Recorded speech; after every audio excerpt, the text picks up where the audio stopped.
आप लोग उम्मीद करते हैं अच्छे ही होंगे। आपने देखा पिछले 2-3 वीडियो में, पहला वीडियो था हमारा आदि और इत्यादि में क्या अंतर होता है, आरंभ और प्रारंभ में क्या होते हैं, एजुकेशन क्वालिफिकेशन में क्या होते हैं। इसी तरह आपने देखा नमस्कार प्रणाम में क्या अंतर होता है। इसी से रिलेटेड आज एक नया क्वेश्चन पे हैं, आमंत्रण और निमंत्रण क्या होता है। डियर, हम हिंदी के बारे में बात करें तो हिंदी में भी एक एक वर्ड का बहुत ज्यादा मायने रखता है। जैसे अगर इन दोनों वर्ड का यूज नहीं होता, जैसे मान के चलिए आमंत्रण और निमंत्रण दोनों का मीनिंग एक ही होता है और बोलते दोनों का काम एक ही है, तो दो वर्ड बनते हैं क्यों।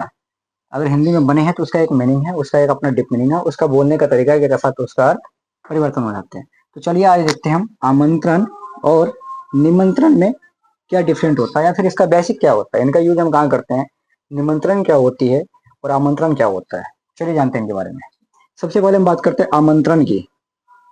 तो देखिए, आमंत्रण का मतलब होता है किसी विषय विशेष पर, मतलब क्या, किसी विषय विशेष, विषय मतलब क्या, कोई काम हो रहा हो वो क्या होनी चाहिए, विशेष होनी चाहिए। मतलब विषय जो जिस बारे में आप काम करने जा रहे हैं वो समय आपकी क्या होनी चाहिए, विशेष होनी चाहिए, वो चीजें आपकी विशेष होनी चाहिए।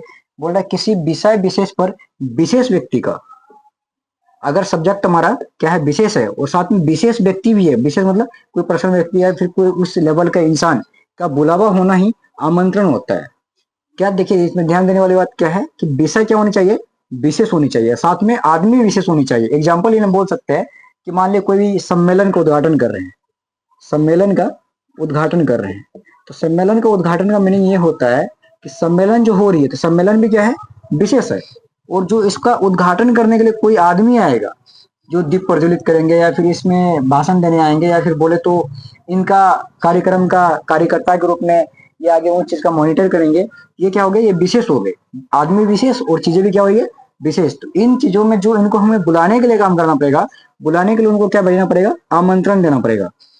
आमंत्रण का मतलब होता है कि सब्जेक्ट आपका क्या होना चाहिए, विशेष होनी चाहिए जिसका कोई महत्व हो, और आदमी भी क्या होनी चाहिए, विशेष। उनको हम क्या भेजेंगे, आमंत्रण भेजेंगे। देखिए, जैसे किसी पत्रिका में, पत्रिका मतलब कोई पेपर में रचना भेजने के लिए आमंत्रण पत्र भेजना, रचना भेजने के लिए क्या करना है, लोगों को आपको आमंत्रण देना है किसी को कि आप आइए हमारे इस पत्रिका में आपको एक रचना भेजना। रचना मतलब कोई का भी कोई कांड या फिर जो भी कुछ मैटर हो तो उनको भेजने के लिए आप क्या कर रहे हैं, आमंत्रण भेज रहे हैं।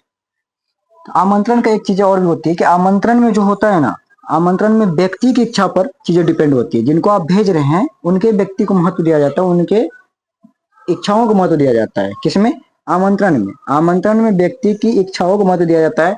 उसका मन करेगा तो आ भी सकता है, उनका मन करेगा तो नहीं भी आ सकता है। आप उनको कोई फोर्स नहीं कर सकते हैं, आप उनको किसी तरह का प्रेशर नहीं डाल सकते। आपका काम था आमंत्रण देना, आप आमंत्रण दे चुके हैं, उनका आए चाहे ना आए वो उनका मैटर है। जबकि निमंत्रण क्या होता है, देखिए निमंत्रण क्या होती है, निमंत्रण का मतलब ये होता है किसी अवसर विशेष, मतलब क्या बोल रहा है, अवसर विशेष पर विशेष व्यक्तियों का। अवसर विशेष मतलब क्या, जो काम आप कर रहे हैं वो मौका आपके लिए क्या है, विशेष है। जैसे जैसे बोल सकते हैं आप किसी का बर्थडे हो गया, आज के टाइम में ट्रेनिंग चल रहा है, बर्थडे एनिवर्सरी हो गया या फिर कोई एनुअल फंक्शन हो गए, ये चीजें आपके घर में किसी का जैसे अवसर विशेष, मान लीजिए भगवान न करे किसी घर में ऐसा हो, लेकिन हम बातों के लिए बोल सकते हैं शोक सभा हो गई, जैसे किसी का देहांत हो गया। इन सारी चीजों में जो मतलब अवसर विशेष हो, अचानक से हो या फिर अच्छी चीजें हो, जैसे किसी का मुंडन हो गया, इन सारी चीजों पे क्या होता है, विशेष व्यक्ति हूँ, मतलब एक व्यक्ति नहीं, विशेष व्यक्ति हूँ। जितने सारे आपके रिलेटेड दोस्त हैं या फिर आपके मित्रगण हैं या फिर आपके रिलेटिव हैं, जो भी है, मतलब जिन विशेष के अंदर आता है, जिनको आप दिल से चाहते हैं या फिर जिनसे आपका लगातार कॉन्टिन्यू बातें हो रही है या फिर आप बोले तो उनसे लगातार आप दिल से जुड़े हुए हैं, ऐसे में क्या बोल रहा है, अवसर आपके पास विशेष है।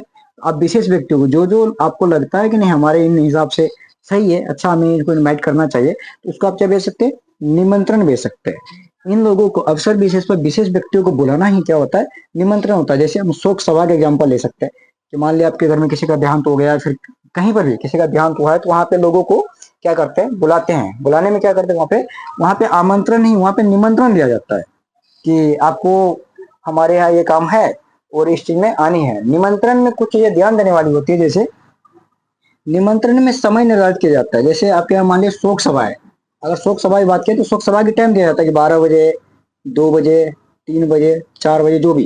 या फिर आप मुंडन करते हैं तो मुंडन में भी टाइम दर्शाया जाता है कि आप 2 बजे कर रहे हैं या फिर 3 बजे कर रहे हैं। या फिर प्रतिभोज करते हैं तो प्रतिभोज में भी आपको 2 बजे 3 बजे किया जाता है। निमंत्रण में और एक चीज ध्यान रखते हैं, निमंत्रण में अगर आप किसी को अपने घर पे बुलाते हैं तो विशेष पर ध्यान रखा जाता है खाना पीना पर। खाना पीने की चीज का उनका इंतजाम होनी चाहिए, आपके घर आए वो कुछ खाए पिए। पहला क्या था कि निमंत्रण में समय निर्धारित होते हैं कि आपको 2 बजे 4 बजे 5 बजे जो भी बुलाना है। और दूसरी बात ये होती है कि व्यक्तियों का आना बाध्य माना जाता है। ऐसा माना जाता है कि अगर आप किसी को निमंत्रण दिए हैं तो वो आपके उन चीजों में, आपके उन फंक्शन में, या बोले तो आप उन चीज में आपके व्यक्ति इंक्लूड होंगे। मैक्सिमम चांस, ज्यादा आमंत्रण की अपेक्षा निमंत्रण में ज्यादा चांसेस होते हैं कि आएंगे वो।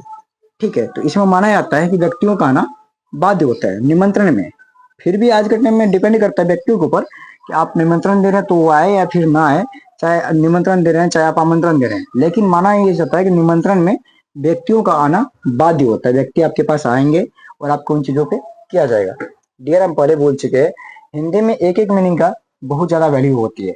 जैसे बोले तो जो चावल हम घर में उपजाते हैं, जो धान हम जो चावल घर में खाते हैं, तो उसी को हम अपने घर में अगर वो जो है उसको हम पानी में खौला रहे तो वो चावल होता है। उसी चावल को अगर हम मंदिर में लाते हैं, पूजा के टाइम में लाते हैं, हमारे घर में कोई पूजा हो रही है, जो चावल हमारे घर में चावल बनते हैं, खाने की चीजें बनती है, वही चावल वहां जाके अछत बन जाते हैं।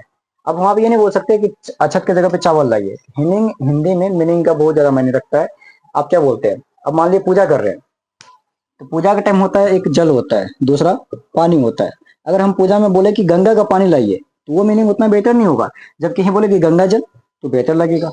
सेम चीजें ही होता है, हर जगह इन चीजों का मैटर रखता है। घर का ही चावल घर का ही चावल पूजा में क्या बन जाता है, अछत बन जाता है। अगर हम पूजा में ये बोले कि चावल लाइए तो अच्छा नहीं लगेगा, जबकि यही बोलेंगे पूजा में अछत लाइए तो बेहतर लगेगा। सेम प्रोसेस होता है हर चीज का। हिंदी में अगर चावल वही है, अछत भी वही है, लेकिन दोनों का सेंटेंस अलग अलग है। दोनों का अपना बोलने के जहाँ पे जिन चीजों का जरूरत पड़ता है हम उनके हिसाब से ढल जाते हैं। अब हम गंगा जल को पानी तो नहीं बोल सकते कि पूजा में पानी दीजिए, गंगा के पानी दीजिए। हम वहां पर अच्छी तरह से बोलते हैं गंगा जल लाइए। सेम प्रोसेस हिंदी में लैंग्वेज का बहुत ज्यादा मायने रखता है, अगर आप इन चीजों से जुड़े हुए तो। बाकी हमें उम्मीद है कि आपको ये वीडियो समझ में आई होगी।